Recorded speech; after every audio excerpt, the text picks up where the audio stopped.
জয় রামকৃষ্ণের নাম নিয়ে পূজনীয় মহারাজজিকে স্বাগত আহ্বান জানাই তার বক্তব্য শুরু করার জন্য। জয় শ্রী রামকৃষ্ণ। ওম সর্বধর্মস্থাপকস্ত্বং সর্বধর্মস্বরূপকঃ আচার্যাণাং মহাচার্যো রামকৃষ্ণায় তে নমঃ। जानकीं राधिकां रूपधारिणीं सर्वमङ्गलां चिन्मयीं वरदां नित्यां शारदां मोक्षदायिनीं परतत्त्वे सदा लीनो रामकृष्णसमाज्ञा यो धर्मस्थापनरतो वीरेशं तं नमाम्यहम्। সকলকে নমস্কার। সবাই শুনতে পাচ্ছেন আশা করছি। সারদা নারী জাগরণ সমিতি এই সংস্থার উদ্যোগে ওয়েবিনার, তাতে আমাকে বলতে দেওয়ার জন্য সকলকে ধন্যবাদ জানাই।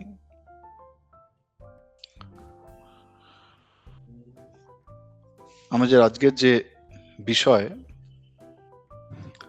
সেটি হচ্ছে তিনি বিভু রূপে সর্বভূতে আছেন। শ্রীরামকৃষ্ণদেব, ভগবান শ্রীরামকৃষ্ণদেব কথামৃতের বিভিন্ন জায়গায় এই কথাটি বলছেন। একটি অত্যন্ত গুরুত্বপূর্ণ কথা আমি যখন টপিক জিজ্ঞাসা করা হয়েছিল তখন যে লিস্ট পাঠানো হয়েছিল, সম্ভবত ওখানে এটা পাইনি, কিন্তু ওই যে চেতনানন্দজি মহারাজ যে লিস্টটা দিয়েছিলেন সূত্রের মতো, এটিও একটি সূত্রের মতো। তো মনে হলো যে এই বিষয়ে বললে ভালো হয়। তো কথাটি হচ্ছে শ্রীরামকৃষ্ণদেব কোন প্রসঙ্গে বলছেন প্রথমে আমরা আলোচনা করব। এই কথাটি কথামৃতে মোটামুটি 5 থেকে 6 বার আমরা পাই, প্রায় 6 বার, আরো কোথাও বিচ্ছিন্নভাবে হয়তোবা থাকতে পারে। প্রথম এটি পাই যখন শ্রীরামকৃষ্ণদেব, ভগবান শ্রীরামকৃষ্ণদেব বিদ্যাসাগরের সঙ্গে তার মিলন হচ্ছে ওই বাদুর বাগানের বিদ্যাসাগরের বাড়িতে 5ই অগস্ট 1882 খ্রিস্টাব্দ। সেই সময় সেই প্রসঙ্গে প্রথম কথামৃতে আমরা এই কথাটি পাই। আমি একটুখানি জাস্ট ওই জায়গাটা পড়ব যাতে বোঝা যায় কোন পরিপ্রেক্ষিতে বা কোন প্রেক্ষাপটে ঠাকুর এই কথাটি বলছেন।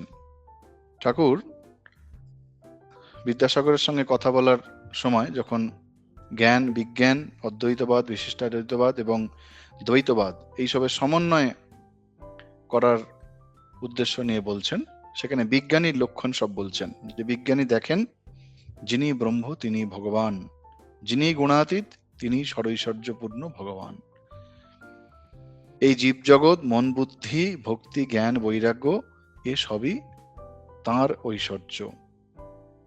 সহাস্যে যে বাবুর ঘরদার নাই হয়তো বিকিয়ে গেল, সে বাবু কিসের বাবু? সকলের হাস্য। ঈশ্বর সরৈশ্বর্যপূর্ণ। সে ব্যক্তির যদি ঐশ্বর্য না থাকতো তাহলে কে মানত? অর্থাৎ ভগবান এবং তার ঐশ্বর্য নিয়ে কথা বলা হচ্ছে, বলছেন শ্রীরামকৃষ্ণদেব। তারপরেই বলছেন, দেখো না এই জগৎ কি চমৎকার, কত রকম জিনিস, চন্দ্র, সূর্য, নক্ষত্র, কত রকম জীব, বড় ছোট, ভালো মন্দ, কারু বেশি শক্তি কারু কম শক্তি।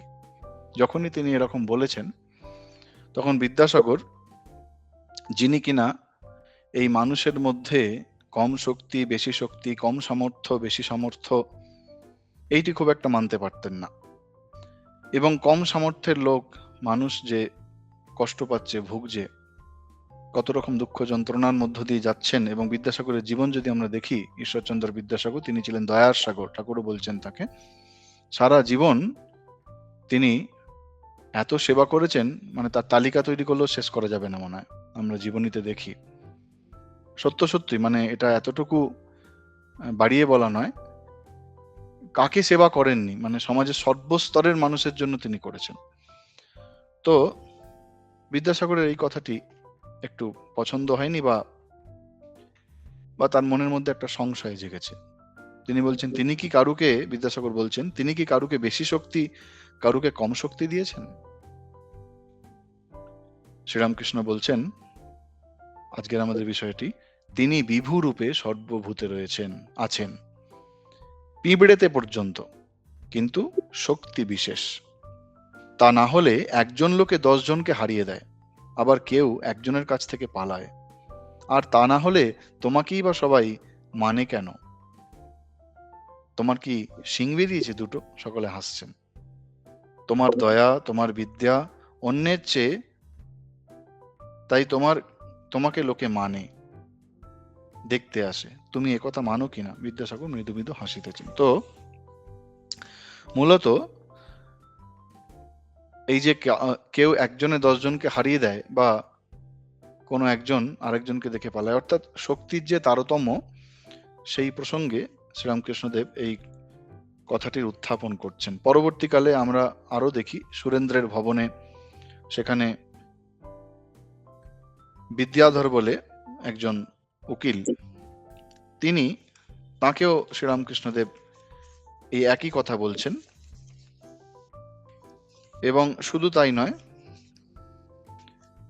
পরে কলিকাতা নাট্যালয়ে, সেখানেও তিনি বলছেন 1884 খ্রিস্টাব্দের সেপ্টেম্বর। পরবর্তীকালে বেনিপালের উদ্যানবাটিতে ওই বছরেরই অক্টোবরে, দক্ষিণেশ্বরেও কথা প্রসঙ্গে বলছেন 84 খ্রিস্টাব্দের সেপ্টেম্বর, ওই একই বছর। এবং নন্দ বসুর বাড়িতে, সেখানেও এই প্রসঙ্গের উত্থাপন হয়েছে।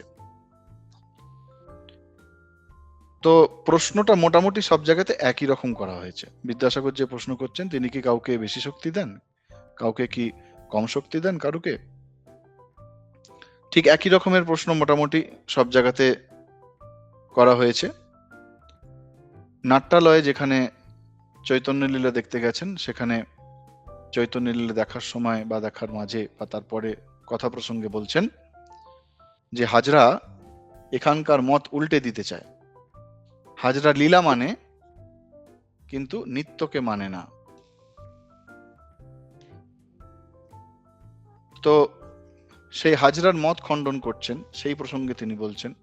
আবার ওই যে বিদ্যাধর, যিনি সুরেন্দ্রের বাগানে দেখা করতে গেছেন, তিনিও প্রশ্ন করছেন স্বাধীন ইচ্ছা প্রসঙ্গে, এবং সেই স্বাধীন ইচ্ছা প্রসঙ্গে তার উত্তরে তার এর জন্য বৈদ্যনাথ, বিদ্যাধর নয়, তার ওর নাম হচ্ছে বৈদ্যনাথ, তো তাকেও বলছেন এই একই কথা। তিনিও জিজ্ঞাসা করছেন, তো কেন বলছেন সেটা আমরা পরে আসছি। আর বেনিপালের বাড়িতে, সেখানে এক ব্রাহ্ম ভক্ত রয়েছেন, সেই ব্রাহ্ম ভক্ত যিনি কিনা সদরওয়ালা জজ,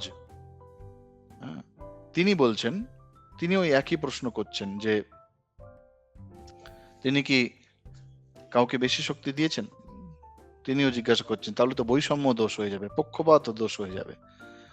তো এই সমস্ত প্রশ্নগুলো মোটামুটি একই রকমের একটি প্রশ্ন, এবং তার উত্তরে শ্রীরামকৃষ্ণদেব বলছেন যে তিনি বিভুরূপে সর্বভূতে আছেন। কোথাও তিনি পরিষ্কার করে বলছেন ঈশ্বর বিভুরূপে সর্বভূতে রয়েছেন। তিনি মানে এখানে ঈশ্বর।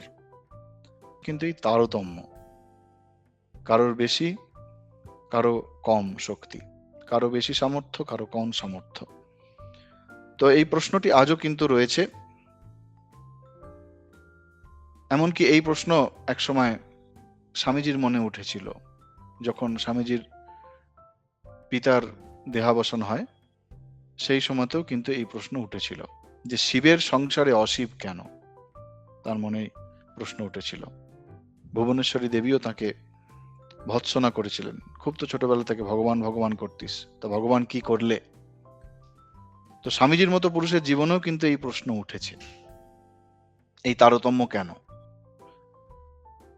তো মানে আদপে মনে হতে পারে যে এই অবিচার কেন, বিচারের বাণী নীরবে নিভৃতে কাঁদে, কবিগুরুর কথায় আছে। কিন্তু সত্যি কি অবিচার? এই অবিচার কেন? যদি অবিচার হয়, তাহলে তো ভগবান পক্ষপাত দোষে দুষ্ট হবেন। তো সেই সমস্ত কিছুর নিরসনে কিন্তু শ্রীরামকৃষ্ণদেব এই কথাটি বলছেন যে বিভু রূপে তিনি সর্বভূতে রয়েছেন। এখন কিভাবে আমরা কানেক্ট করব বা কেন তিনি উত্তরে এই কথাটি বললেন? প্রথমে বুঝতে হবে কথাটির অর্থটা কি। বিভু রূপে মানে কি? বিভু হচ্ছেন সর্বব্যাপী, যিনি সর্বব্যাপ্ত, সমস্ত জায়গায় সমস্ত কিছুর মধ্যে যার অবস্থান, যিনি সর্বত্র সমাচ্ছন্ন করে রেখেছেন, তিনি হচ্ছেন বিভু। অল পারভেডিং ইংরেজিতে বলা হয়, অল পারভেডিং। যেমন যদি একটা ঘটের মধ্যে জল থাকে, সেই ঘটটাকে যদি সমুদ্রে ডুবিয়ে দেওয়া হয়, সেই ঘটের সমস্ত দিকে যেদিকে তাকাবে সেদিকেই জল। তো সর্বব্যাপ্ত। তো এই সর্বব্যাপ্ত তিনি হলেন কি করে? তিনি এই সর্বব্যাপ্ত তিনি কি করে হলেন না, আমরা ছান্দোগ্য উপনিষদে পাই, বলা হচ্ছে তদ ঐক্ষত বহুশ্যাম প্রজায়েতি তত্তেজঃ অসৃজত তত্তেজ অহিক্ষত বহুশ্যাম প্রজায়েতি। ব্রহ্ম তিনি যেন একা থাকতে থাকতে খুব বোর হয়ে যাচ্ছিলেন যে একা থেকে কি হবে। তখন তিনি কি করলেন? তিনি সৃষ্টি করলেন। আমরা যদি বলি তিনি সৃষ্টি করলেন, তাহলে তিনি আর তার সৃষ্টি যেন আলাদা বোধ হয়। তাই বলছেন বহুশ্যাম প্রজায়েতি, তিনি নিজে বহু হলেন। তিনি নিঃসঙ্গ ছিলেন, নিজের লীলা নিজে আস্বাদন করার জন্য তিনি নিজে বহু হলেন। জীব জন্তু প্রাণী, সমস্ত রকমের প্রাণী এবং এমনকি জড়জগৎ, সমস্ত কিছু মানুষ ইত্যাদি সব তিনিই হলেন। ভারী অদ্ভুত একটি জিনিস। সব হলেন, বিভিন্নতা হলো, কিন্তু তাতে তিনিই বিদ্যমান, উপনিষদ বলছেন। অর্থাৎ এই সমস্ত কিছু স্বরূপ হচ্ছে সেই ব্রহ্মই, তাছাড়া কিছু নয়। ব্রহ্ম বই আর কিছু নয়। আরো বলা হচ্ছে এক এব হি ভূতাত্মা ভূতে ভূতে ব্যবস্থিতঃ একধা বহুধা চ এব দৃশ্যতে জলচন্দ্রবৎ। বলছে এক এব হি ভূতাত্মা, এই যে এত বিভিন্নতা আমরা দেখছি, তার মধ্যে সেই অনুস্যূত সত্যটি হচ্ছেন এক স্বরূপ ব্রহ্মণ। তিনি শুধুমাত্র রয়েছেন, তিনি শুধুমাত্র রয়েছেন, তিনি ছাড়া অন্য কিছু নেই। ভূতে ভূতে ব্যবস্থিত, অর্থাৎ সর্বভূতে বিভিন্ন রূপে। একধা বহুধা চ এব, তিনি এক কিন্তু তাকে মনে হচ্ছে বহু,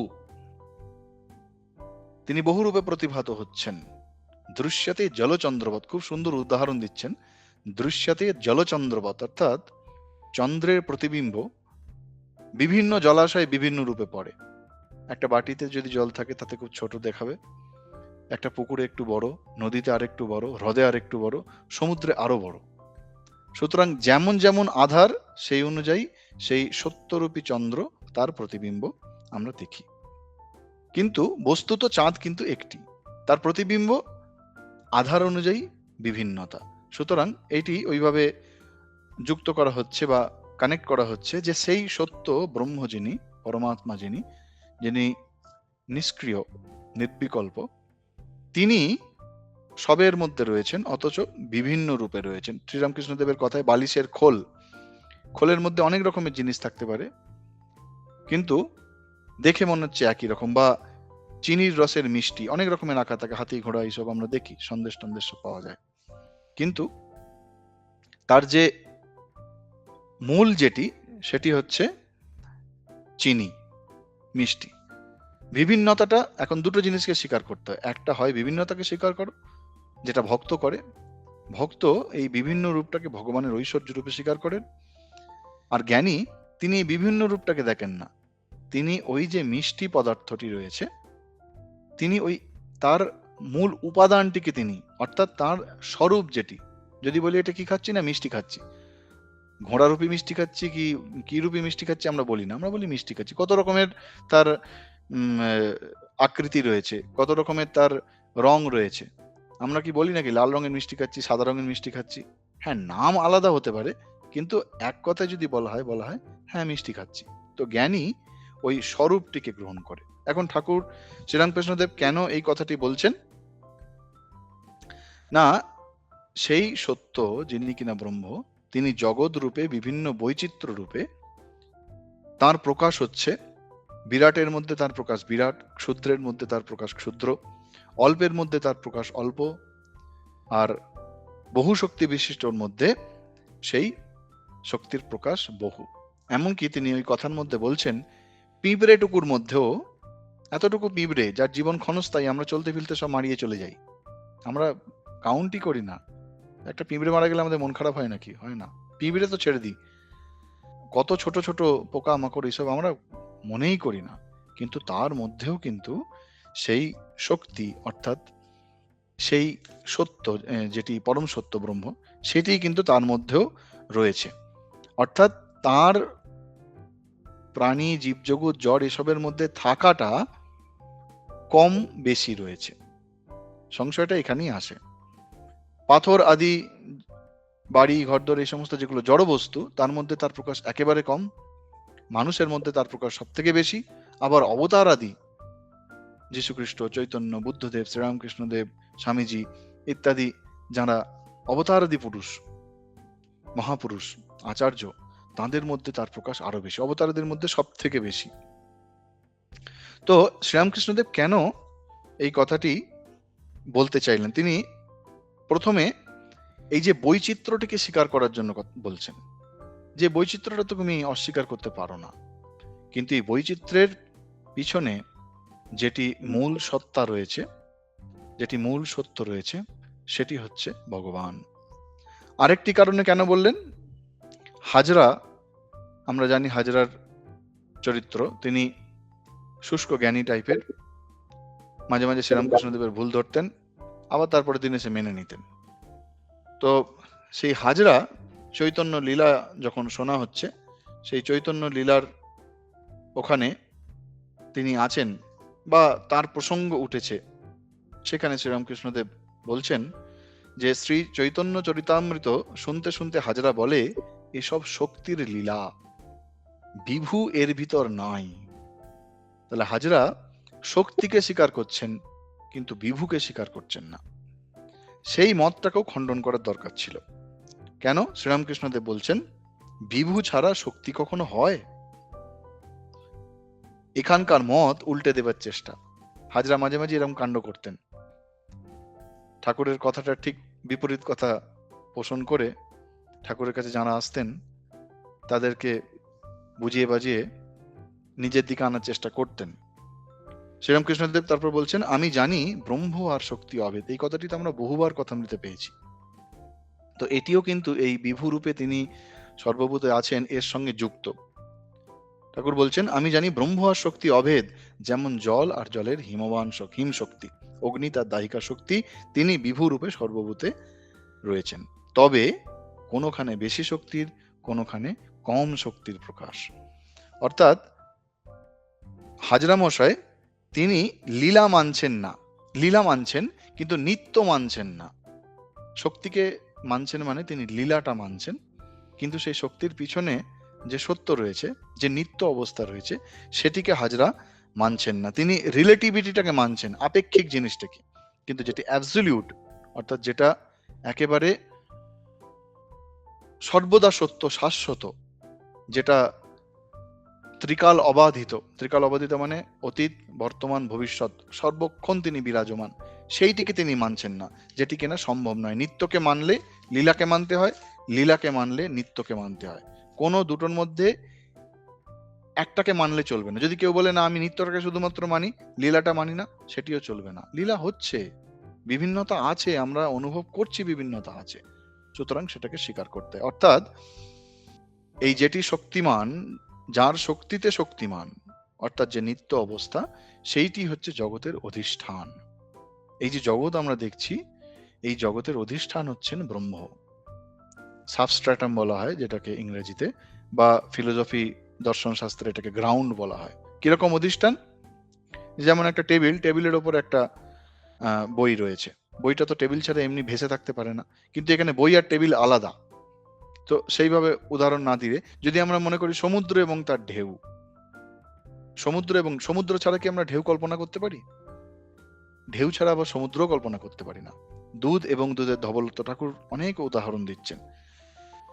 তো নিত্য হচ্ছে সমুদ্র, ঢেউ হচ্ছে তার লীলা। নিত্য আছে বলেই কিন্তু লীলা সম্ভব। নিত্য যদি না থাকে তাহলে লীলা সম্ভব নয়। স্বামীজি তার বক্তৃতার মধ্যে, ক্লাসের মধ্যে উদাহরণ দিচ্ছেন যে সিনেমার পর্দা, যে এই সামনে সিনেমার পর্দার সামনে কত রকমের পরিবর্তন হচ্ছে, দৃশ্যপট বদলে যাচ্ছে, কত রকমের ব্যাপার হচ্ছে, কিন্তু তার পিছনের যে নিত্য অবস্থা, যেটা তার পিছনে যে শাশ্বত অবস্থা, যেটা অর্থাৎ যেটি কিনা সিনেমার পর্দা, সেইটা কিন্তু স্থির রয়েছে। সে কিন্তু কোনোভাবে এটার সঙ্গে যুক্ত হচ্ছে না, নির্বিকার রূপে রয়েছে, কিন্তু সেটি না থাকলে কিন্তু সিনেমাটি চলে না। তাই জড় পদার্থে তার কম প্রকাশ, মানুষের মধ্যে বেশি, অবতারাদি পুরুষের মধ্যে তার বেশি প্রকাশ। গীতাতে আছে, শ্রীরামকৃষ্ণদেব ওই প্রসঙ্গেই বলছেন, গীতাতে আছে, যাকে অনেকে মানে, সে বিদ্যার জন্যই হোক, গান বাজনার জন্যই হোক, লেকচার দেওয়ার জন্যই হোক, যে জন্যই হোক, নিশ্চিত যেন যে তাতে ঈশ্বরের শক্তি কাজ করছে। আমরা গীতার বিভূতি যোগেতে পাই যে শ্রীকৃষ্ণ বলছেন, যদ্যদ বিভূতিমত সত্ত্বম শ্রীমৎ ঊর্জিতমেব চ, শ্রীমৎ ঊর্জিতমেব বা তত্তদ্দেবাবগচ্ছত্বম মম তেজঃ অসম্ভবম। অর্থাৎ যেখানে যেখানে বিভূতি দেখবে, যেখানে যেখানে উন্নত কিছু দেখবে, ঊর্জিতা ভক্তি যেখানে দেখবে, সেই সমস্ত জায়গায় জানবে আমার শক্তির বিকাশ। সেই জন্যেই সেই ব্যক্তিকে লোকে মানে, গণে, বা তার কথা লোকে শোনে। কারণ তিনি কে? তিনি বলছেন অহমাত্মা গুড়াকেশ সর্বভূতাশয় স্থিত, সর্বভূত আশয় স্থিত। সমস্ত ভূতের মধ্যে আমি অবস্থিত রয়েছি, কিন্তু আমি সবকিছু থেকে একেবারে নির্বিকাল। অহমাদ এরপরে ওই বিভূতি যোগেতে তিনি একটার পর একটা উদাহরণ দিয়ে বলছেন যে আমি আদিত্যের, অহম আদিঞ্চ মধ্যঞ্চ ভূতানাম অন্তচ, আমি আদি, মধ্য এবং অন্ত, সবকিছুই আমি। আদিত্যানাম অহম বিষ্ণু, আমি আদিত্যদের মধ্যে বিষ্ণু, আমি জ্যোতিষের মধ্যে রবি, আমি মরিচির মধ্যে মরুতাম, নক্ষত্রের মধ্যে শশী, বেদের মধ্যে শাম, এরকম ইন্দ্রিয় ইত্যাদির মধ্যে চক্ষু। ওই বিভূতি যোগে আমরা দেখি যে যত কিছু শ্রেষ্ঠ, তার সমস্ত কিছুর মধ্যে তিনি অবস্থান করছেন। তার মানে কি যেটি শ্রেষ্ঠ নয় তার মধ্যে তিনি নেই? তিনি আছেন, কিন্তু যেটি শ্রেষ্ঠ তার মধ্যে, অর্থাৎ বিভু রূপে তিনি সর্বভূতে রয়েছেন, কিন্তু শক্তির তারতম্যের ক্ষেত্রে জন্য তার প্রকাশটা ভিন্ন। এবং উপনিষদে, তৈত্র উপনিষদে বলা হচ্ছে, ভীষাস্মাদ বাতঃ পবতে ভীষোদেতি সূর্যঃ ভীষাস্মাদ অগ্নিশ্চেন্দ্রশ্চ। বলছেন তার ভয়েতেই, ভীষা মানে ভীষাস্মাদ বাতঃ পবতে, তার ভয়েতেই বায়ু প্রবাহিত হয়। ভীষোদেতি সূর্যঃ, তার ভয়েতেই সূর্য প্রকাশ দেন। তার ভয়ে মানে কার ভয়ে?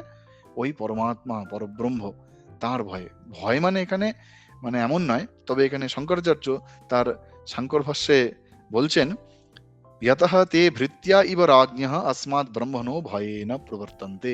যেমন মনিবের বাড়িতে ভৃত্য মনিবের ভয়ে কাজ করে, কতকটা যেন সেই রকম। অর্থাৎ মনিব আছেন বলেই ভৃত্য তার কাজ করতে পারছে, ব্রহ্মণ আছেন বলেই এই সমস্ত কিছু, সূর্য, চন্দ্র, নক্ষত্র আদি সমস্ত ইউনিভার্স, পুরো জগৎ সেইটি রয়েছে। অর্থাৎ ব্রহ্ম হচ্ছে সেই জগতের অধিষ্ঠান। এইটি একটি কারণ যেটির জন্য শ্রীরামকৃষ্ণদেব কথাটি বললেন। আরেকটি কারণ কি? আরেকটি কারণ হচ্ছে স্বাধীন ইচ্ছার যে একটা মতবাদ রয়েছে, ফ্রি উইল, সেইটি মতবাদ তিনি খণ্ডন করলেন। তিনি এই ফ্রি উইল সম্পর্কে ওই বৈদ্যনাথ, যিনি কিনা সুরেন্দ্রের বাগানে দেখা করতে গেছেন, তিনি প্রশ্নটা করেছিলেন যে ফ্রি উইল বলে কিছু আছে কিনা। তিনি প্রশ্নের আগেই কিন্তু শ্রীরামকৃষ্ণদেব ঈশ্বর সর্বভূতে বিভু রূপে আছেন, কেবল শক্তি বিশেষ, এটা কিন্তু তার আগেই শ্রীরামকৃষ্ণদেব বলছেন। তারপরে সুরেন্দ্র বলছেন ওনার কিছু প্রশ্ন আছে বৈদ্যনাথের, তিনি হচ্ছেন কলকাতার উকিল। তো তিনি বলছেন, মহাশয় একটি সন্দেহ আমার আছে, এই যে বলে ফ্রি উইল অর্থাৎ স্বাধীন ইচ্ছা, মনে করলে ভালো কাজও করতে পারি, মন্দ কাজও করতে পারি, এটা কি সত্য? সত্য কি আমরা স্বাধীন? তার উত্তরে শ্রীরামকৃষ্ণদেব বলছেন, সবই ঈশ্বরাধীন। যতক্ষণ সবই ঈশ্বরাধীন, তাঁর লীলা, তাঁরই লীলা।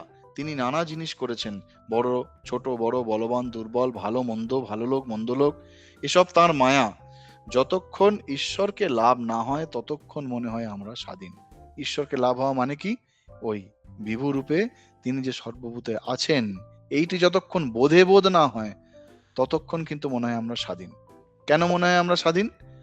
যদি মনে সেই বিভু রূপে সকলের মধ্যে, নিজের মধ্যে তো বটেই, সবকিছুর মধ্যে ভগবানকে দর্শন না করি, তখন মনে হয় যে ও আমরা তো তাহলে যা খুশি করতে পারি, আমরা যা খুশি করতে পারি, ভালো মন্দ দুটোই করতে পারি। বলছেন এ ভ্রম তিনিই রেখে দেন, তা না হলে পাপের বৃদ্ধি হতো, পাপকেও ভয় হতো না, পাপের শাস্তি হতো না। অর্থাৎ মানুষ স্বেচ্ছাচারী হয়ে যেত। যে মুহূর্তে তিনি মানুষ উপলব্ধি করেন, বোধ করেন যিনি বিভু রূপে তিনিই সর্বভূতের মধ্যে আছেন, তিনিই সবকিছুর মধ্যে রয়েছেন, তখন আর তার মধ্যে পাপ চিন্তা আসবে না। তিনি কোনো খারাপ কাজ করতে পারবেন না। তখন আর কি করে করবেন? কাউকে আঘাত দিতে পারবেন না। শ্রীরামকৃষ্ণদেব উদাহরণ দিচ্ছেন সোনার তরবারি। পরশমণির সময় তরবারি সোনা হয়ে গেছে, তরবারির আকার রয়েছে, কিন্তু তা দ্বারা হিংসা আর হচ্ছে না।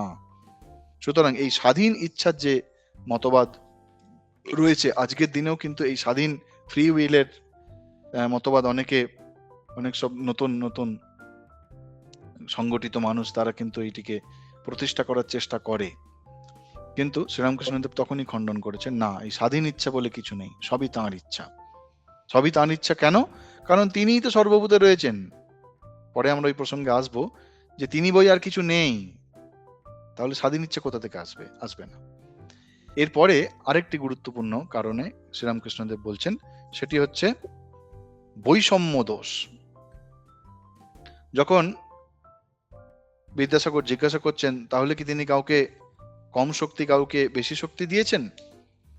অর্থাৎ যদি কম শক্তি দেওয়া হয় কাউকে আর যদি বেশি শক্তি দেওয়া হয় তাহলে তো পক্ষপাত হলো। কিন্তু ভগবান তো তিনি পক্ষপাত দোষে দুষ্ট হবেন না, হওয়া উচিত নয় তো তার। তাহলে তিনি কেন এরম করছেন? আসলে বিদ্যাসাগরের যে প্রশ্নটা না, এই প্রশ্নটা হচ্ছে মীমাংসকেদের প্রশ্ন। যারা মীমাংসক তারা এইরকম প্রশ্ন করেন, তাদের যে মতবাদ সেই অনুযায়ী তারা এই প্রশ্ন করেন যে তিনি কি কারোকে বেশি শক্তি দিয়েছেন? মীমাংসক তারা কি বলেন? তারা বলেন যে কর্ম যেরকম করা হয়েছে সেই কর্ম অনুযায়ী ঈশ্বর জীবকে তার ফল দেন। যদি কেউ ভালো কর্ম করে ভালো ফল দেন, খারাপ কর্ম করে ভালো ফল দেন। এখন মীমাংসকের এই প্রশ্নকে যদি কেউ, এই তত্ত্বকে যদি কেউ চ্যালেঞ্জ করে বা প্রশ্ন করে তার বিপরীতে, যে আপনি বলছেন কেউ খারাপ, কেউ কম, কাউকে কম দিচ্ছে, কাউকে বেশি দিচ্ছে, তার মানে তো ভগবানের কোনো সেখানে তো ব্যাপার নেই। যার কর্ম যেমন সে তেমন ফল পাবে, তাহলে ঈশ্বরের কি দরকার সেখানে? তাহলে তো ঈশ্বর একটা সিস্টেমের অধীন হয়ে যাচ্ছেন। ওরা বলেন কনস্টিটিউশনাল হেড। ভূতেশানন্দজি মহারাজ খুব সুন্দর বলেছেন কথামৃত প্রসঙ্গে, যে যেমন আমাদের দেশের প্রেসিডেন্ট, তার বেশি ক্ষমতা নেই কিন্তু তিনি হচ্ছেন রাষ্ট্রপ্রধান, ঠিক সেরকম তাহলে ভগবানও তাহলে সেরকম হয়ে যাবেন। তার তো তাহলে নিজের কোনো স্বাধীন সত্তা নেই, তিনি স্বতন্ত্র নন, তিনি তাহলে কোনো একটা সিস্টেমের অধীন। তাদেরকে আবার যারা মীমাংসক তারা তাদের উল্টে যারা এই প্রশ্ন করছে তাদের খণ্ডন করছেন এই বলে যে না, তিনি স্বাধীন। মীমাংসকরা বিশ্বাস করে আসলে যে ঈশ্বর স্বাধীন নন, ঈশ্বর এই কর্ম ফল অনুসারে কর্ম তাকে দিতেই হবে, ঈশ্বর স্বাধীন নন। এখন কর্ম যদি দিতে হয়, কেউ যদি প্রশ্ন করে মীমাংসকদের যে কর্ম আর তার ফল যে বলছো, এখন এই মুহূর্তে কর্ম করে সঙ্গে সঙ্গে তো আমরা ফল পাই না। আমার যতটা মনে আছে আগে আমরা ওই আগে যে টপিক নিয়ে বলেছিলাম প্রবৃত্তি মার্গ, নিবৃত্তি মার্গ ইত্যাদি, ওই সময় কর্মফল নিয়ে আমরা অনেক কথা আলোচনা করেছিলাম। তো তার মানে কর্ম যে এক্ষুনি ফল দেবে তা তো নয়। আগের জন্মে হয়তো কর্ম করেছে, তাহলে এই জন্মে ফল দিচ্ছে, তাহলে কার্যকর্ম সম্বন্ধ কি করে হবে? কার্য যদি হয় তার কারণ ইমিডিয়েট একটা কারণ থাকবে তো, অব্যবহিত পূর্বে একটা কারণ থাকে তো। মীমাংসকরা বলছেন হ্যাঁ, যদি আগের জন্মে কর্ম করে এই জন্মে ফল পায়, তো মনে হচ্ছে যে এই জন্মের ফলের ইমিডিয়েট আগে কোনো কর্ম হয়নি, অনেক কাল আগে হয়ে গেছে, কিন্তু সেই কর্ম যখন করা হয়েছে, অর্থাৎ সেই কারণ যেটি, ফল হচ্ছে কার্য, কর্ম হচ্ছে কারণ, তাহলে ফলের যে কারণ অর্থাৎ ফলের জন্য যে কর্ম করা হয়েছে সেইটির অব্যবহিত পরে একটি ফল হয়, সেটিকে মীমাংসকরা অপূর্ব বলেন অপূর্ব। সেই অপূর্ব কিরকম অপূর্ব তারা উদাহরণ দেন, যেমন বীজের অঙ্কুরোদ্গম হয়, সে বীজ যখন পড়ে থাকে সঙ্গে সঙ্গে তো অঙ্কুরোদ্গম হয় না, কিছু পরে হয়, কিন্তু তার মানে তো এই নয় যে বীজটার জন্য অঙ্কুরোদ্গম হচ্ছে না। ওই যে মাঝের পিরিয়ডটা, বীজ বপন করার পরে অঙ্কুরোদ্গম হওয়ার আগের মুহূর্ত, ওইটাকে ওরা বলছেন অপূর্ব, এবং সেই অপূর্ব নষ্ট হয় না, ওই অপূর্বই ফল প্রদান করে। সুতরাং ভগবান তিনি একটা নিয়মের অধীন, কিন্তু শ্রীরামকৃষ্ণদেব সেটা রিফিউট করছেন, সেটা খণ্ডন করছেন কি বলে, না, তিনি কোনো নিয়মের অধীন নন, নিয়ম তার অধীন। কেন? তা নিয়ম আদি যা কিছু সেটি হচ্ছে শক্তির মধ্যে পড়ে, 1 নম্বর। এবং সেই শক্তি বা মায়া, তিনি তার অধীশ্বর, তিনি হচ্ছেন মায়াধীশ, শক্তির অধীশ্বর। তিনি শক্তির অধীশ্বর, শক্তির অধীন নন। সুতরাং মায়া তার অধীন বলে তিনি নিয়মের অধীন কোনো মতেই নয়। আর দ্বিতীয় সব থেকে যেটি একদম একদম যে কথার মাধ্যমে তিনি পুরোপুরি ওই খণ্ডন করে দিচ্ছেন, যে বিভু রূপে তিনি সর্বভূতে যে আছেন, এইটি হচ্ছে সমাধান। ভূতেশানন্দজি মহারাজ বলছেন, বিভু রূপে, বিভিন্ন রূপে তিনিই রয়েছেন। অপর কেউ অস্তিত্ববান থাকলে তবে তো তাঁর উপর অবিচার হবে। মীমাংসকরা যে বলছে যে তিনি তো অবিচার করছেন, তিনি তো বৈষম্য আসছে, বৈষম্য কার প্রতি হবে? তিনি ছাড়া তো কিছু নেই, তিনিই রয়েছেন সকলের মধ্যে। তার প্রকাশ বিভিন্নতা হতে পারে, তার প্রকাশের তারতম্য হতে পারে শক্তি অনুসারে, কিন্তু তিনিই রয়েছেন, কিন্তু তিনি বিভিন্ন রূপ ধারণ করেছেন। সুতরাং অবিচার কার উপর করবেন? খুব সুন্দর বলছেন ভূতেশানন্দজি মহারাজ যে ঠাকুর আক্ষরিক অর্থে বিদ্বান ছিলেন না, কিন্তু ঠিক জায়গাটিতে তিনি ধরলেন। যে কি সেই ঠিক জায়গাটি? তিনি বিভু রূপে সর্বত্র। অপূর্ব কথা। আমরা যদি একটু গভীরে গিয়ে আলোচনা করি এই কয়েকটি কথার মধ্যে, কেন সূত্রের মতো বলছি যে এই একটা কথার মধ্যে এত কিছু জিনিস রয়েছে। তিনি বিভু রূপে সর্বত্র রয়েছেন, শক্তির পার্থক্য আছে, এবং শক্তির পার্থক্যের জন্য ভগবানের বৈষম্য দোষ হয় না, কারণ তিনিই সব হয়েছেন। তাহলে বৈষম্য কোথা থেকে হবে? তিনিই যদি বিদ্যমান, তাহলে বৈষম্যের প্রশ্ন ওঠে না। তার প্রকাশ বিভিন্নতা হতে পারে, কিন্তু তিনিই তো রয়েছেন, তিনি ছাড়া আর কেউ নেই। সুতরাং ওই যে বৈষম্য দোষের যে মত, সেটিকেও তিনি খণ্ডন করছেন। আর কি বলছেন? এই যে বৈষম্য, এটি কি? আরেক দিক দিয়ে শ্রীরামকৃষ্ণদেব বলছেন এটি তার লীলা, তিনি ইচ্ছাময়। বা কখনো কখনো যখন মাতৃরূপে বলছেন তিনি ইচ্ছাময়ী, সকলই তোমার ইচ্ছা, ইচ্ছাময়ী তারা তুমি, তোমার কর্ম তুমি করো মা, লোকে বলে করি আমি। সুতরাং তিনি ইচ্ছাময়, লীলা চলুক। কেন? একদম শুরুতে আমরা কি আলোচনা করেছিলাম যে তিনি বহু হয়েছেন। কেন হয়েছেন? না, তিনি বহু রূপে তার নিজ বিশালত্বের রস আস্বাদন করার জন্যই তো তিনি বহু হয়েছেন। সুতরাং তিনি নিজেই হয়েছেন সবকিছু। সুতরাং এটি তার লীলা, এটি তার ইচ্ছা। এখন তিনি কিভাবে বহু হলেন সেটা আমরা প্রথমে বলেছি। তো বহু হওয়ার পরে তার এবং জগৎ, তিনি এবং জগৎ, ব্রহ্ম এবং জগৎ, এই লক্ষণগুলি কি থাকে? একটা খুব সুন্দর শ্লোকের মাধ্যমে বলা হয়েছে, অস্থি ভাতি প্রিয়ম রূপম নাম চেত্যংশ পঞ্চকম আদ্যত্রয়ম ব্রহ্মরূপম জগদ্রূপম ততদ্বয়ম। 5টা জিনিস বলা হচ্ছে। কি 5টা জিনিস? না, অস্থি ভাতি প্রিয় রূপম নাম। অস্থি অর্থাৎ তিনি আছেন, তিনিই আছেন, আর কিছু নেই, অস্থি। ভাতি তার প্রকাশ, তিনি চৈতন্য স্বরূপ, তার প্রকাশ। আর প্রিয় অর্থাৎ যেটি আনন্দ, আমরা যেটাকে চিদানন্দ বলি, সৎ চিত আনন্দ। সৎ হচ্ছে অস্থি, চিত হচ্ছে ভাতি, আর আনন্দ হচ্ছে প্রিয়। এই যে তিনটি, অস্থি ভাতি প্রিয়, বলছে আদ্যত্রয়ম ব্রহ্মরূপম। প্রথমের তিনটি যে, সেটি হচ্ছে ব্রহ্মের গুণ, বা ব্রহ্মের যে তিনি ব্রহ্ম কিরকম তার বর্ণনা হচ্ছে প্রথম তিনটিতে, অস্থি ভাতি প্রিয়। জগদ্রূপম ততোদ্বয়ম। আর জগৎ কি যদি বলা হয়, সেটি হচ্ছে দুটি জিনিস। কেন? কি কোন দুটি জিনিস? না, রূপ এবং নাম। তো এই অস্থি ভাতি প্রিয় সব কিছুর মধ্যে রয়েছে। তিনি অস্থি ভাতি প্রিয় রূপে সমস্তের মধ্যে বিদ্যমান, বিভু রূপে তিনি সর্বভূতি বিদ্যমান, কিন্তু শক্তি বিশেষ, মানে ওই নাম এবং রূপ, এই নাম এবং রূপ দিয়েই এত বিভিন্নতা। যা কিছু বিভিন্নতা আমরা দেখি, ডাইভার্সিটি যেটাকে আমরা বলতে পারি, যা কিছু আমরা বিভিন্নতা দেখি, সেটি হচ্ছে তাঁর ওই যে যেটাকে নাম এবং রূপ, এই নাম এবং রূপ, এই দুটির জন্যই কিন্তু আমরা এই বিভিন্নতাটা দেখি। এখন নাম এবং রূপ এই দুটোর জন্য কেন বিভিন্নতা দেখি? বলা হচ্ছে যথা সৌম্যেকেন মৃৎপিণ্ডেন সর্বম মৃন্ময়ম বিজ্ঞাতম স্যাৎ। মাটির তৈরি অনেক জিনিস আমরা দেখতে পাই। যেমন আমরা প্রথমে চিনির মিষ্টির কথা বলছিলাম, মাটির তৈরি আমরা অনেক জিনিসের কথা দেখতে পাই মৃৎপিণ্ড দ্বারা তৈরি, কিন্তু যদি মৃৎপিণ্ডটিকে আমরা জানি যে না মাটি, সমস্তটাই মাটি, সুতরাং বস্তুগুলো যেগুলো তৈরি হচ্ছে তার নাম রূপ আলাদা আলাদা হচ্ছে, কিন্তু তার যে উপাদান মূল যেটি সেটি হচ্ছে কিন্তু মাটি, মাটি ছাড়া আর কিছু নয়। ঠিক তেমনি নাম রূপ আলাদা, কিন্তু অস্থি ভাতি প্রিয় সকলের মধ্যে রয়েছেন। এর মধ্যে ভাতি এবং প্রিয় এই দুটোর তারতম্য বেশি হয়। অস্থি তো আছেই, সবকিছু যেটা চোখের সামনে দেখতে পাচ্ছি, অনুভব করতে পারছি, সমস্ত কিছু আছে, কিন্তু চৈতন্যের প্রকাশ আর আনন্দের প্রকাশ এইটির কম বেশি সব থেকে বেশি হয়। আবার তৈত্তরীয় উপনিষদে এক জায়গাতে বলা হচ্ছে তৎ সৃষ্ট্বা তদ এব অনুপ্রাবিশত, যে ব্রহ্ম তিনি সবকিছু সৃষ্টি করলেন, আবার সবের মধ্যে তিনিই প্রবেশ করলেন।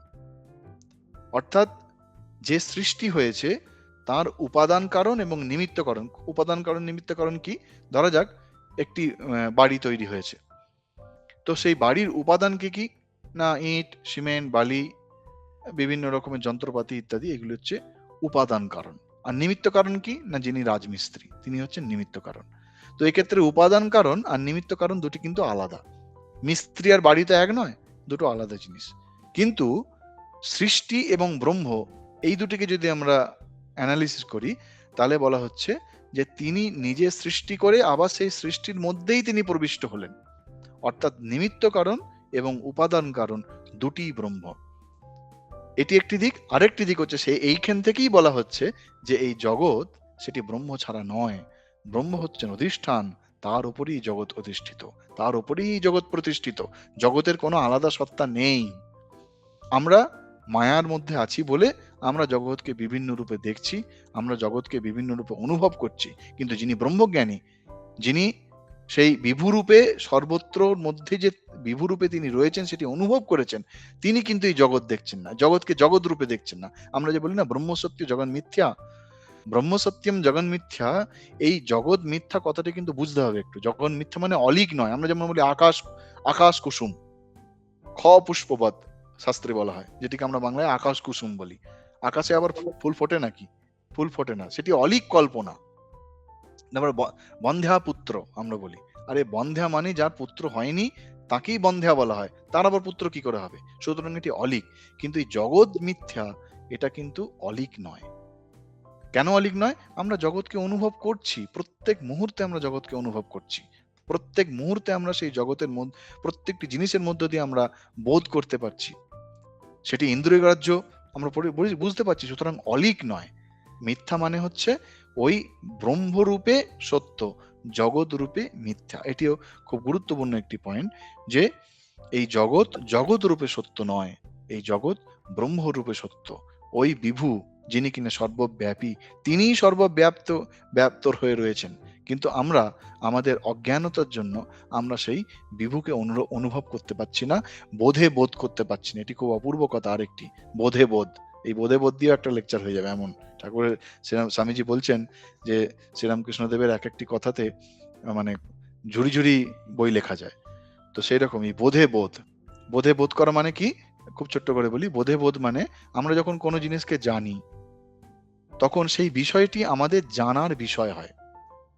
সাপোজ উদাহরণস্বরূপ যদি বলা যায়, বিজ্ঞানের কোনো একটা তত্ত্ব বা যে কোনো কিছু, আমরা কম্পিউটার, ল্যাপটপ, মোবাইল যা কিছু বা কোনো তত্ত্ব আমরা যখন জানছি, তখন আমি এবং আমার জানার বিষয় এই দুটি আলাদা। কিন্তু ব্রহ্ম জ্ঞান যেটি আমরা বলি বোধে বোধ করা মানে ওই বোধ করা এবং বোধ্য যেটি, এই দুটোর মধ্যে কোনো পার্থক্য থাকে না, এই দুটোর মধ্যে কোনো আলাদা সত্তা থাকে না। ব্রহ্মবিদ ব্রহ্মৈব ভবতি, যিনি ব্রহ্মকে জানেন তিনি ব্রহ্মস্বরূপ হয়ে যান। সেই জন্য বলা হচ্ছে বোধে বোধ করা। উপনিষদে আরো বর্ণনা দেওয়া হয়েছে যে এই সৃষ্টি তত্ত্ব এবং তার মধ্যে সেই ব্রহ্মণ থাকার যে ব্যাপারটা, সেটা আরেকটা বলা হচ্ছে যথা উর্ণ নাভি, যেমন মাকড়সা তার শরীরের ভেতর থেকেই জালটি বের করে, জাল বের করে সেই জালেতে আবার নিজেই থাকেন।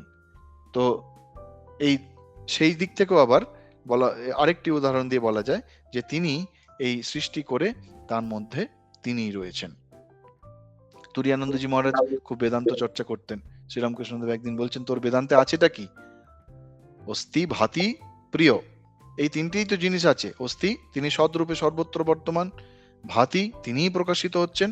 আর প্রিয়, তিনি সকলের আত্মা, তাই স্বয়ং প্রিয়, শতপ্রিয়।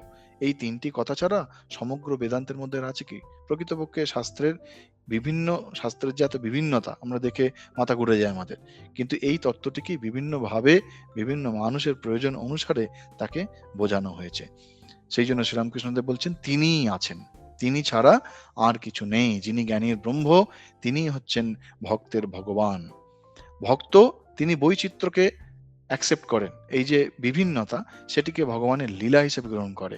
কিন্তু যিনি জ্ঞানী, তিনি এই বিভিন্নতাটাকে মানে তিনি ধরেন না, অ্যাকসেপ্ট করেন না। তিনি শুধুমাত্র এই বিভিন্নতার পিছনে যে মূল সত্তাটি রয়েছে সেইটিকে তিনি বলেন। ভক্ত কি বলে?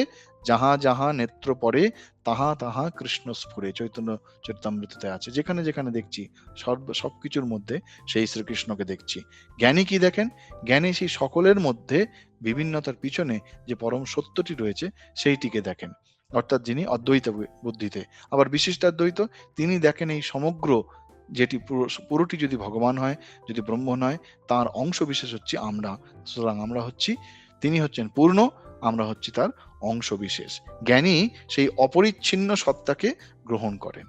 তবে শ্রীরামকৃষ্ণদেব তিনি কিন্তু বিজ্ঞানীর দৃষ্টি থেকে বলছেন। এইটি আমাদের বুঝতে হবে যে জ্ঞানী বলতে তিনি উদাহরণ দিয়ে বলছেন, যখন আমরা ছাদে উঠতে যাই তখন সিঁড়ি ছাদ নয়, হ্যাঁ, বারান্দা ছাদ নয়, নিচে যা কিছু নেতি নেতি নেতি নেতি করতে করতে আমরা যখন ছাদে উঠি তখন বলি ইতি ইতি ইতি, অর্থাৎ হ্যাঁ এইটি এইটি। এইটি হচ্ছে জ্ঞানী, যে তিনি ছাদে পৌঁছালেন। বিজ্ঞানীর দৃষ্টি কি? ছাদে পৌঁছে তিনি দেখছেন যে এই ছাদ যা দিয়ে তৈরি হয়েছে, সিঁড়ি, বারান্দা বা বাড়ির অন্যান্য সমস্ত অংশ, যেটিকে আমি নেতি নেতি বলে তাকে খণ্ডন করে এসছি, বিচার করে তাকে সরিয়ে দিয়ে এসছি, সেইটিও এই একই বস্তুতে, একই তত্ত্ব, একই জিনিস দিয়ে করা। সুতরাং জীব ব্রহ্মৈব না পরো, আমরা শাস্ত্রে পাই যে ব্রহ্ম সত্যম জগন মিথ্যা, জীব ব্রহ্মৈব না পরো। তো ব্রহ্ম সত্যম জগন মিথ্যা, এটি হচ্ছে জ্ঞানীর দৃষ্টি।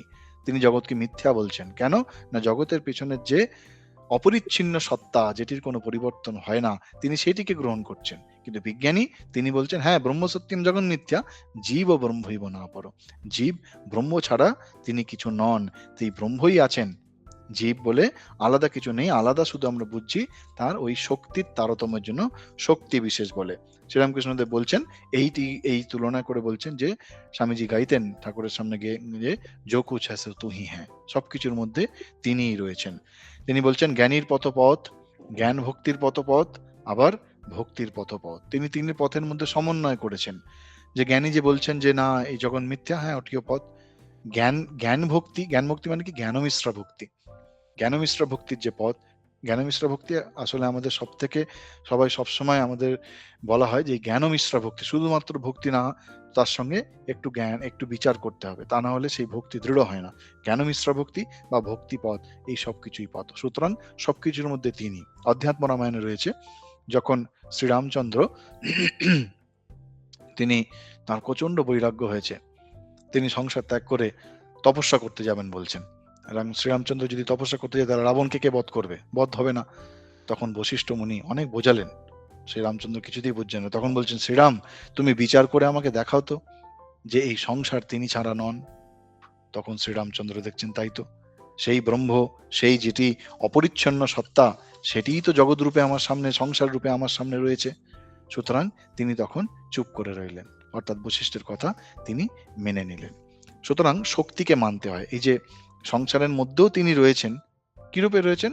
শক্তির বিভিন্নতা রূপে, বিভিন্নতা অনুসারে বিভিন্ন রূপে তিনিই রয়েছেন। সুতরাং শক্তিকে মানা, এই শক্তিকে মানতে হয়।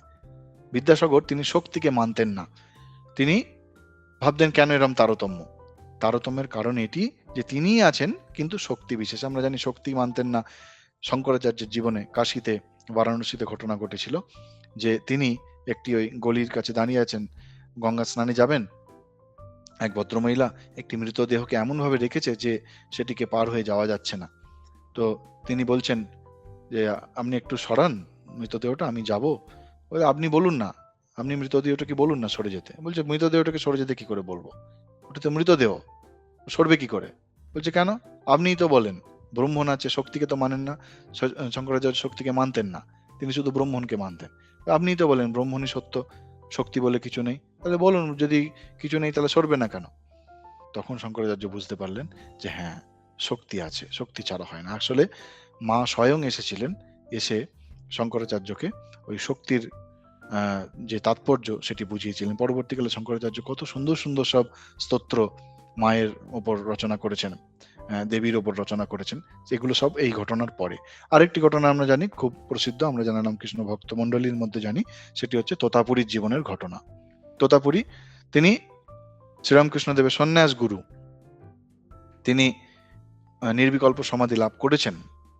দেখুন, নির্বিকল্প সমাধি লাভ করেছেন, তাও তাকে ঠাকুর বকেছেন। আমরা সেই ঘটনাটি জানি যে আগুন জ্বলছে, তো তার সামনে ধ্যানরত রত তোতাপুরী, তো একজন তামাকু জ্বালানোর জন্য এসেছেন, তাকে চিমটা নিয়ে তাড়া করেছেন, আর ঠাকুর হাততালি দিয়ে হাসছেন। তোমার ব্রহ্মজ্ঞানের দৌড়টা আমি আজকে দেখলাম। তার মানে কি, তিনি ব্রহ্মণ স্বীকার করেছেন, কিন্তু শক্তি, অর্থাৎ এই যে শক্তির বিভিন্নতা, সেটিকে তিনি স্বীকার তখনও করেননি।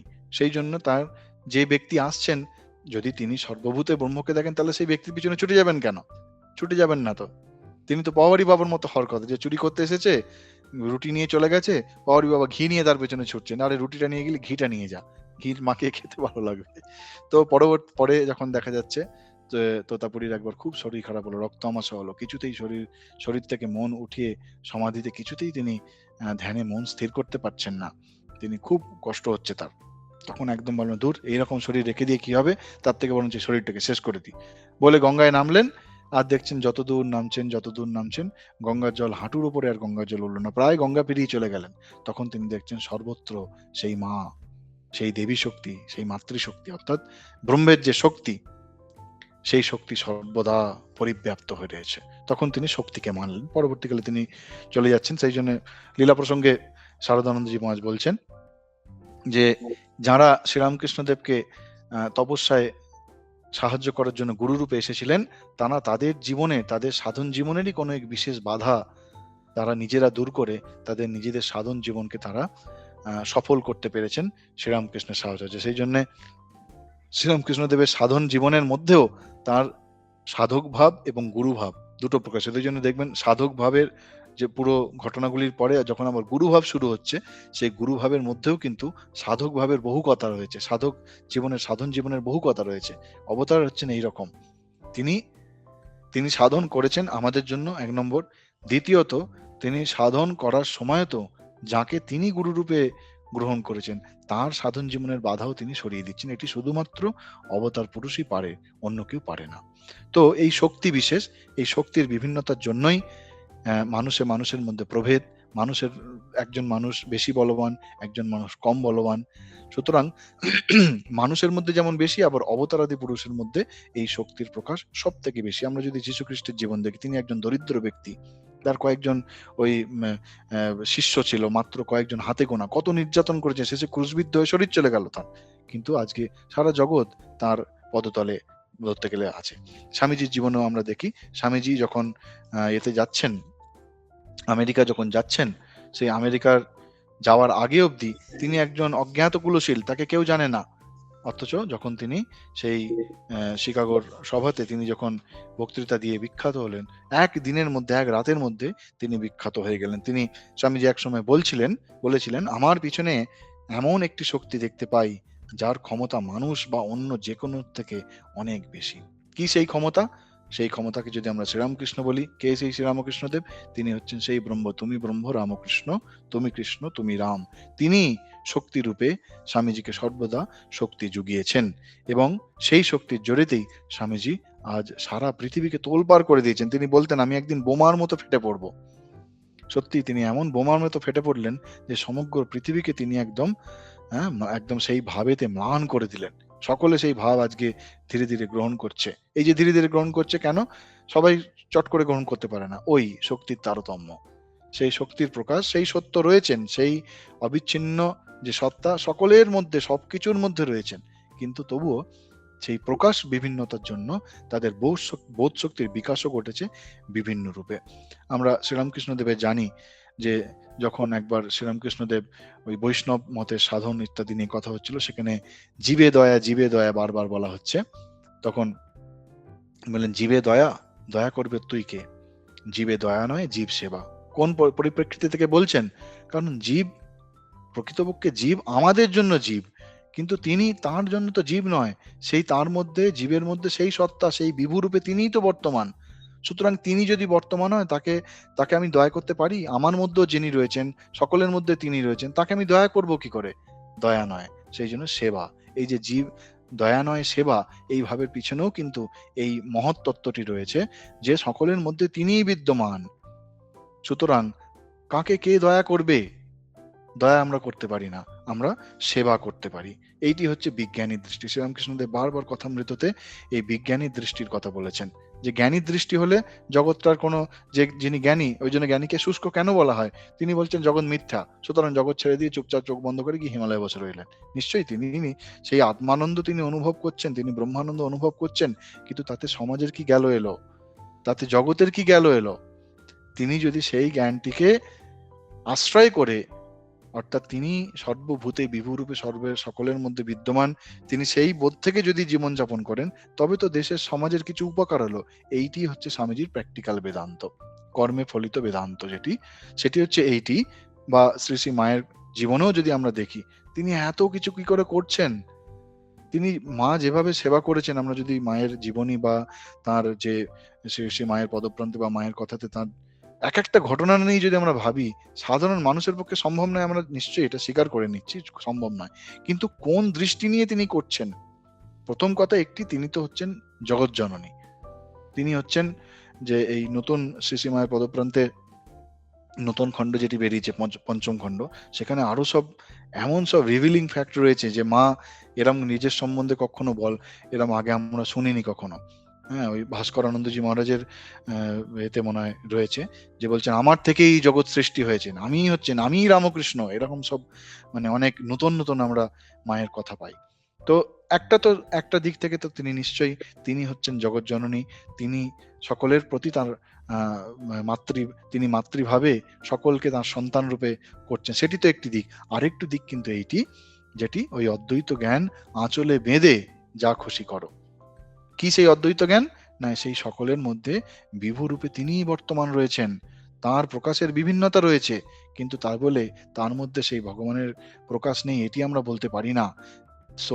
সেই জন্য শ্রী শ্রী মায়ের যে ব্যবহার, তার জীবনের প্রত্যেক মানুষের প্রতি ব্যবহার, আমজাদ সে একটা ডাকাত, তাকে কেউ পছন্দ করে না, তাকে পর্যন্ত শ্রী শ্রী মা তার খাওয়া, সে মুসলমান, জাতিভেদ সব উড়িয়ে দিলেন।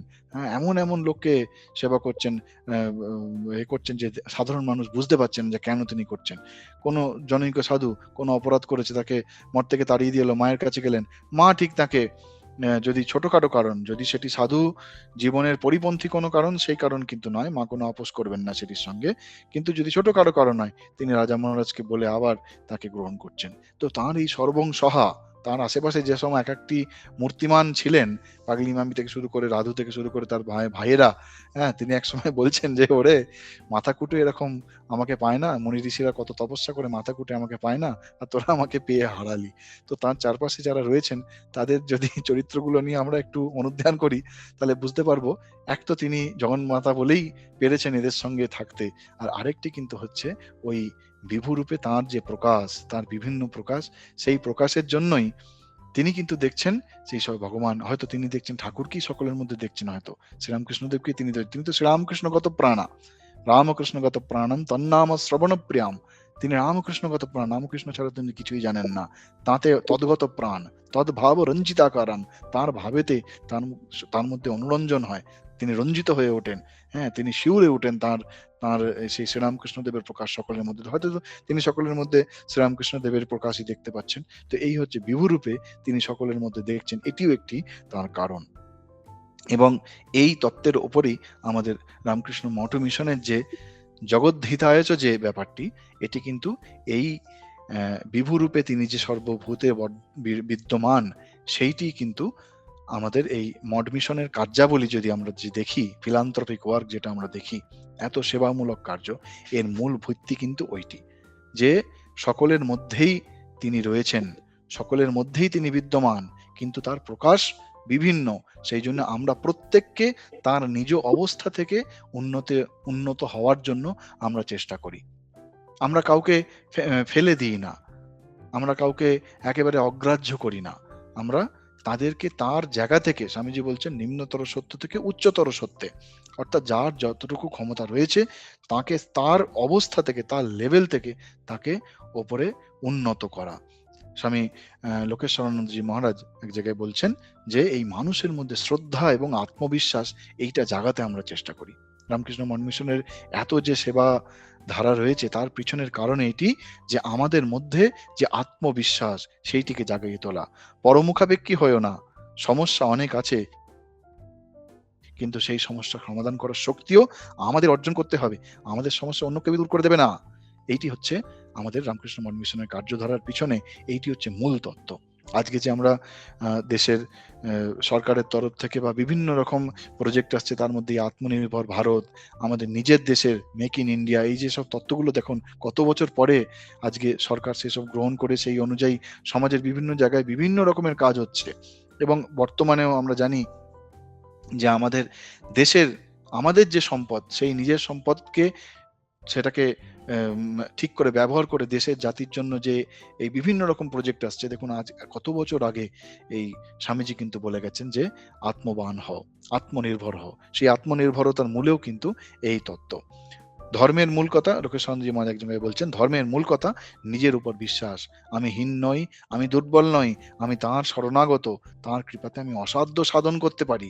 এই হচ্ছে আমাদের এই হচ্ছে আমাদের সমস্ত সেবা কার্যের পিছনে মূল তত্ত্ব। স্বামীজি এক জায়গায় বলছেন যে একটি গ্রামেতে যদি সারা পৃথিবীর অর্থ ঢেলে দাও, তবু সেই গ্রামের অভাব দুর্দশা দূর হবে না যদি সেই গ্রামের মানুষগুলো আত্মনির্ভরশীল না হয়। এটা স্বামীজি কতকাল আগে বলে দিয়ে গেছেন। আর আজকে আত্মনির্ভর ভারতের কত রকমের প্রজেক্ট সব বিভিন্ন ক্ষেত্রে, সমাজের বিভিন্ন ক্ষেত্রে আমরা দেখতে পাচ্ছি। তো রামকৃষ্ণ মিশন এই চেষ্টাটি করে সর্বদা সকলের মধ্যে সেই শ্রদ্ধাটিকে জাগাতে, যে তাকে ঈশ্বরের শক্তিতে শক্তিমান হয়ে উঠতে বলে। ঈশ্বরের শক্তি মানে কি? ওই বিভুরূপে তিনি আমাদের সকলের মধ্যে রয়েছেন। আমরা হীন নই, আমরা দুর্বল নই। স্বামীজি বলছেন you can do anything and everything. তুমি যা ইচ্ছা তুমি করতে পারো।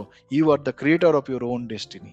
তুমি তোমার ডেস্টিনি, অর্থাৎ তুমি তোমার নিয়তি তুমি নিজেই নির্ধারণ করতে পারো। একটি বই আছে, মানুষ নিজের ভাগ্য নিজেই গড়ে, স্বামীজির ওই মতো বাদ দিয়ে একটা বই আছে।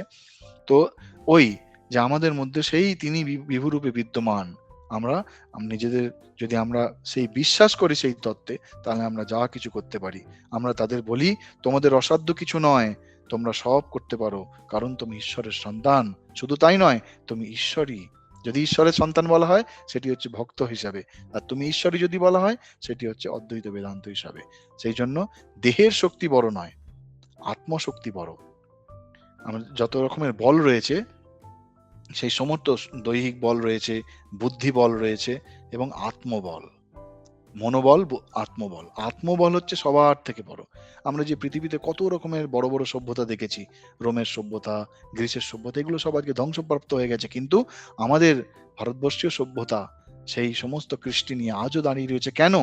তার কারণ হচ্ছে আমরা আত্মার শক্তিকে, ঈশ্বরের শক্তিকে সর্বদা ভারতবর্ষ চিরকাল সর্বোচ্চ মর্যাদা দিয়ে রয়েছে।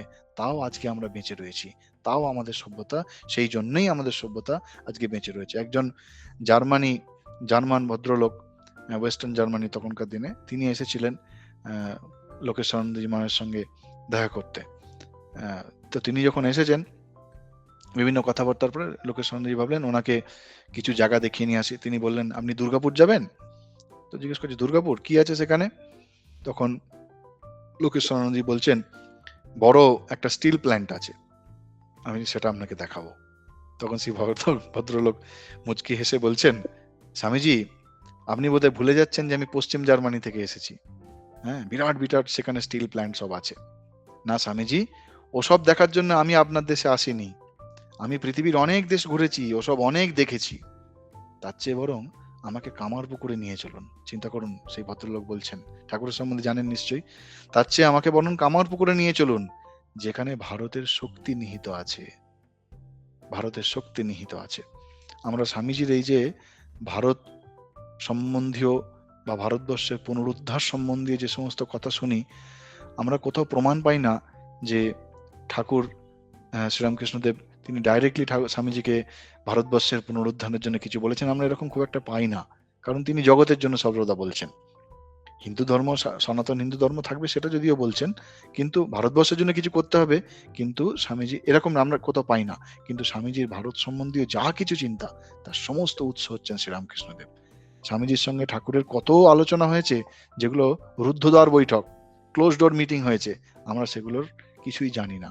সেই জন্য স্বামীজি বলছেন যা কিছু আমি বলেছি, যা সবকিছু ঠাকুরের, যদি ভুল থাকে সেটি আমার। তো এই ভদ্রলোক বলছেন তোমাদের এই মন্দিরে যে শক্তি নিহিত রয়েছে, আপনাদের মন্দিরে যে সমস্ত শক্তি নিহিত রয়েছে, এই শক্তি যার জেরে এই দেশ হাজার হাজার বছর ধরে বেঁচে রয়েছে, তার সামান্যটুকু যদি নিয়ে যেতে পারি, তাহলে বুঝবো আমার এত দূরে আসা সার্থক হলো। সেই জন্য আমি আপনাদের দেশে এসেছি, এই ভদ্রলোক বলছেন। সুতরাং কেন তিনি বলছেন না, ওই একটি কারণে, আমরা ওই আত্মার শক্তিতে বলবান, আমরা আত্মশক্তিকে সব থেকে বেশি জোর দিয়েছি। ইন্দ্রিয় গ্রাহ্য বস্তুর থেকে আমরা ইন্দ্রিয়াতীত যে সত্য, সেই ইন্দ্রিয়াতীত সত্যতেই বিশ্ব সংসার চলছে, এটি আমরা বিশ্বাস করেছি। সেই জন্য আজকেও এত কিছু ঘটনা, এত কিছু পরেও আজকের দিনেও, আজকে বিদেশি শক্তি কত প্রবল আমাদের সভ্যতাকে মানে ধুলোয় মিশিয়ে দেওয়ার জন্য, কিন্তু তবুও কেন আমরা আজকে লড়াইটা দিতে পারছি? তার কারণ হচ্ছে এইটি, আমরা দৈহিক বলে বিশ্বাস করি না, আমরা মানসিক বলে বিশ্বাস করি না, আমরা বুদ্ধি বলে বিশ্বাস করি না, আমরা বিশ্বাস করি আত্ম বলে। বিশ্বাস করি না মানে তা বলি কি আমরা সেগুলো প্রয়োগ করব না? নিশ্চয়ই করব, কিন্তু আমাদের সমস্ত কিছুর উৎস হচ্ছে আত্মবল। যদি ইদানিং কালের ঘটনাও বিভিন্ন বিশ্লেষণ করেন, এই এত কিছু সমস্যার মধ্যেও ভারতবর্ষ যে আজকে নিজের মাথা তুলে দাঁড়িয়ে রয়েছে, তার কারণ হচ্ছে কিন্তু আত্মবল। শেষে আমি স্বামীজির একটি কথা দিয়ে আমি শেষ করব। স্বামীজি বলছেন ভারতবর্ষ আবার উঠবে, তার ভবিষ্যৎ এত উজ্জ্বল যে তার অতীত গৌরবও তার কাছে ম্লান হয়ে যাবে। তবে ভারতবর্ষ উঠবে জড়ের শক্তিতে নয়, চৈতন্যের শক্তিতে, আধ্যাত্মিক শক্তিতে, জড়ের শক্তিতে নয়। সারা বিশ্বের দিকে আমরা যদি তাকিয়ে দেখি, জড়বাদে ভরে গেছে। তারা জড়বাদ দিয়ে এ করতে চাইছে, বিশ্বকে জয় করতে চাইছে। কিছুক্ষণের জন্য পারবে, কিছু কালের জন্য পারবে, কয়েকশো বছরের জন্য পারবে, কিন্তু যদি ভারতবর্ষের হাজার হাজার বছরের ইতিহাস থেকে আজ অব্দি যদি দেখি, আমরা কত উন্নত ছিলাম, হয়তো মাঝখানে 1000 বছর অবনত হয়েছি, আবার ভারত উঠছে। স্বামীজি বলছেন তাই সবার আগে ভারতবর্ষকে ধর্মের প্লাবনে প্লাবিত করে দিতে হবে। যে শক্তিতে সব শক্তিমান, যে শক্তির প্রকাশ সবকিছুর মধ্যে, যে শক্তি ব্রহ্মের শক্তি, যে শক্তির খেলায় জগতের সমস্ত লীলা চাঞ্চল্য, সেই শক্তিকে আশ্রয় করেই ভারতবর্ষ উঠবে। কোন সেই শক্তি? সেই শক্তি হচ্ছেন ভগবানের শক্তি, সেই শক্তি হচ্ছে ঈশ্বরের শক্তি, সেই শক্তি হচ্ছে সেই সর্বব্যাপী যিনি রয়েছেন, ব্রহ্মণ, ভগবান, ঈশ্বর যাই বলুন না কেন, সেই শক্তি, সেই শক্তিতেই তো আমরা শক্তিমান। আমাদের সেই শক্তির তারতম্য রয়েছে বলে আমরা, আমাদের মধ্যে বিভিন্নতা রয়েছে, কিন্তু মনে রাখতে হবে যে সেই ভগবান, সেই ঈশ্বর, তিনি বিভু রূপে, সর্বপরিব্যাপ্ত রূপে আমাদের মধ্যে রয়েছেন। আমরা কেউ ছোট নই, বড় নই, স্বরূপত আমরা কেউ ছোট বড় নই, আমাদের মধ্যে সেই ভগবানই রয়েছেন, প্রত্যেকের মধ্যে রয়েছেন সেই ভগবান।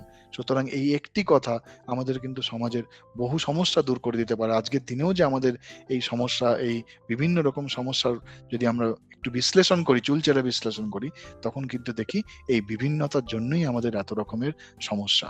তাই এই সমস্ত সমস্যার সমাধানে শ্রীরামকৃষ্ণদেবের বলা এই যে কথাটি, যে ঈশ্বর তিনি বিভু রূপে সর্বভূতে রয়েছেন, এটি হচ্ছে আলটিমেট সমাধান। ওম শান্তি শান্তি শান্তি, হরি ওম তৎসৎ। শ্রীরামকৃষ্ণার্পণমস্তু।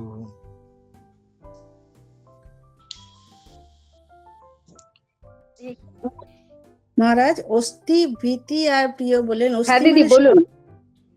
অস্থি মানে সৎ, অস্থি মানে সৎ, যেটি আর ভীতি মানে হচ্ছে প্রকাশিত। ভীতি নয়, ভাতি। ও ভাতি। হ্যাঁ, ভাতি। অস্থি, ভাতি, প্রিয়। অস্থি মানে হচ্ছে যেটি রয়েছে, অর্থাৎ সৎস্বরূপ। ভাতি মানে হচ্ছে তার প্রকাশ, যেটি হচ্ছে চিত, অর্থাৎ চৈতন্য রূপে যার প্রকাশ। আর প্রিয় হচ্ছে যেটি আনন্দ, সৎ, চিত, আনন্দ, এই তিনটি। আচ্ছা, প্রণাম মহারাজ। আমার একটা প্রশ্ন আছে, ওই যে বেদের মধ্যে শাম, ইন্দ্রিয়ের মধ্যে চক্ষু, ওই জায়গাটা যদি একবার বলেন। ওখানে মানে কেন ভগবান বেদের মধ্যে দেখবেন শাম? গীতাতে বিভূতি জগতে আছে, যা কিছু সর্বোৎকৃষ্ট ভগবান বলছে সেটি আমি। ধনুর্বীরদের মধ্যে বলছেন আমি শ্রীরাম, হ্যাঁ, নক্ষত্রের মধ্যে আমি চন্দ্র। মানে এই জগতে যে বিভিন্নতা এত রয়েছে, এই বিভিন্নতার মধ্যে যেটি সর্বোৎকৃষ্ট, ভগবান বলছে ওর মধ্যে আমার শক্তির প্রকাশ সব থেকে বেশি। তার মানে এই নয় অন্যগুলোতে তার প্রকাশ নেই, তার প্রকাশ সর্বত্র রয়েছে, কিন্তু ওই যে শক্তি বিশেষ, ওই শক্তি বিশেষে তার প্রকাশটা বেশি। সেই জন্য যেটি best, best among the best, তার মধ্যে বলছেন ভগবান তার শক্তির প্রকাশ সব থেকে বেশি। ওই পুরো বিভূতি যোগ যদি আপনি পড়েন 10ম অধ্যায় আচ্ছা গীতাতে, আচ্ছা ওখানে দেখবেন পর পর উনি বলে যাচ্ছেন যে আমি আচ্ছা। এর মধ্যে আমি এইটা, এর মধ্যে আমি এইটা। তার মানে এর মধ্যে মানে কি, অনেক নক্ষত্র রয়েছে, তার সবকিছুর মধ্যেই শক্তি রয়েছে, শক্তির প্রকাশ রয়েছে, কিন্তু চন্দ্রের মধ্যে সব থেকে বেশি, সেই হিসাবে উনি বলছেন। আমরা সামবেদ কেন বেশি মানে বেশি এতে পড়লো? হ্যাঁ, সেটা এখন মানে আপনাকে ওটা আরো ডিটেলে যেতে হবে, যে সামবেদ প্রত্যেকটা বিষয় যদি আপনি ধরেন, আমি সামবেদ পুরোটা পড়িনি, তবে মনে হয় ঋগ্বেদ, যজু যে সমস্ত রয়েছে তার আচ্ছা। তত্ত্বগুলি খুব দুর্ভেদ্য হয়তোবা। সামবেদের ক্ষেত্রে যেমন তার মধ্যে গান রয়েছে, তার মধ্যে স্তোত্র রয়েছে, সেগুলো মানুষের কাছে হয়তো সহজে পৌঁছাতে পারে, সেই জন্য হয়তো বলবেন। ওর হ্যাঁ প্রত্যেকটা একদম কি কারণে বলছেন সেটা একটুখানি দাঁড়ান, গীতাটা খুললে বুঝতে পারবো। আর কারো কিছু প্রশ্ন বলুন, আমি এটা বলছি, যদি কি থাকে ভাষ্যের মধ্যে যদি থাকে আমি বলবো। আর কারো প্রশ্ন থাকলে বলতে পারেন।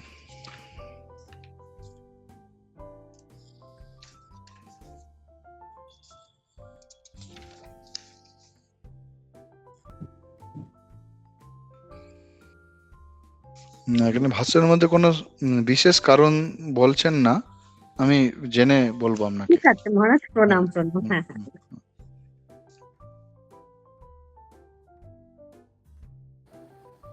ভক্তমণ্ডলীর কাছে আবেদন, যদি প্রশ্ন না থাকে আমরা পরবর্তী পর্যায়ে এগিয়ে যাব। মহারাজের অত্যন্ত ব্যস্ততম এবং গুরুত্বপূর্ণ সময় আমরা নষ্ট করব না। আমি তাহলে আপনার সামনে হুম। গান করার সাহস নেই, যাই হোক হ্যাঁ। তবু হুম। করছি। না না না, আমি এরকম বড় কোনো একদম কেউ কেটা নই, আমি গান করবো। শোনার খুব ইচ্ছা রইলে পরের বার এসে কিন্তু গান শোনাবেন মহারাজ। হ্যাঁ, আসলে অনলাইনে একটুখানি অ্যারেঞ্জ করার একটা আমার আসলে কোনো সিস্টেম নেই অলরেডি এখানে। অলরেডি ইয়ালাগিরি থেকে রনক বলেছে, মানে ওরা তো যাবে, যে মহারাজ যাবেন, ভালো ভালো ভজন শুনবো, সুন্দর সুন্দর। হুম, তা তো আমার হলো না। হবে হবে। নেক্সট টাইম শুনবো।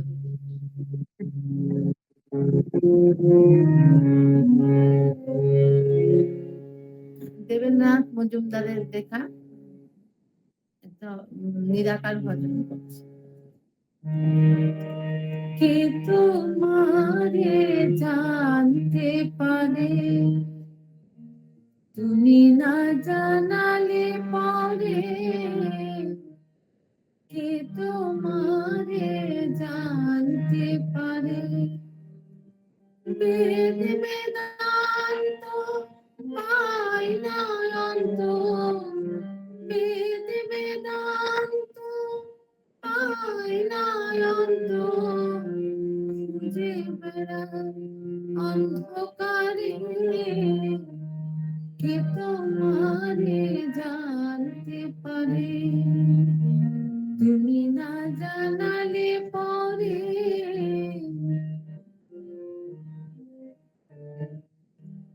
জাগ যোগ্য তপোজ সকলি হয় কর্ম, জাগ যোগ্য তপোজ সকলি হয় কর্ম, কর্ম তোমার মর্ম কি পায়, তুমি সর্ব কর্ম পারে, কে তোমারে জানতে পারে, তুমি না জানালে পরে,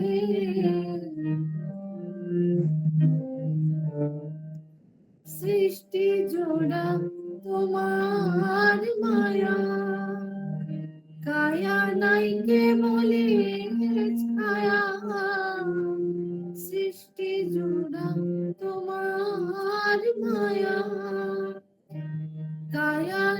কেবলি ছায়া, মাঠের মাঝে আকাশ ধরা,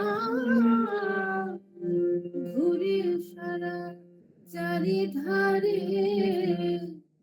কে তোমারে জানতে পারে।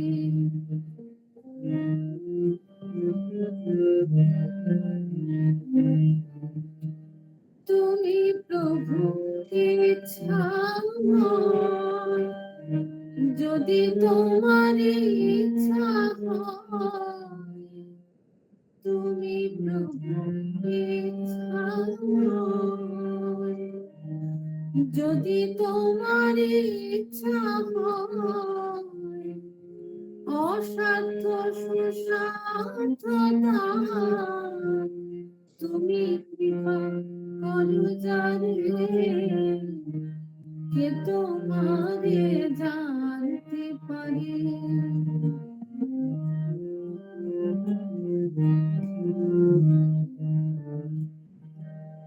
তব কৃপা আশা করি, রয়েছে জীবন ধরি। তব কৃপা আশা করি, রয়েছে জীবন ধরি। কৃপানা কৃপা করি, কৃপানা কৃপা করি,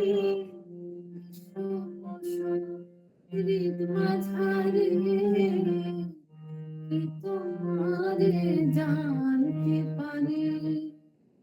তুমি না জানালে পরে, বেদ বেদান্ত পাই না অন্ত, খুঁজে বেড়ায় অন্ধকারে, কে তোমারে জানতে পারে। তুমি না জানালে পরে, কে তোমারে জানতে পারে। বাহ, তবে কত ভালো গাইলেন। না মহারাজ, আপনার ওই ছেড়ে আজ ধুলো খেলায় বড্ড শোনার ইচ্ছা, একটুখানি কখনো শোনাবেন। শোনাবো শোনাবো। ওই কোনো সময় গান থাকলে ওটা অন্যভাবে একটু অ্যারেঞ্জ করতে হবে। এই ॐ शान्ति शान्ति शान्तिः। हरिः ॐ तत्सत्। श्रीरामकृष्णार्पणमस्तु।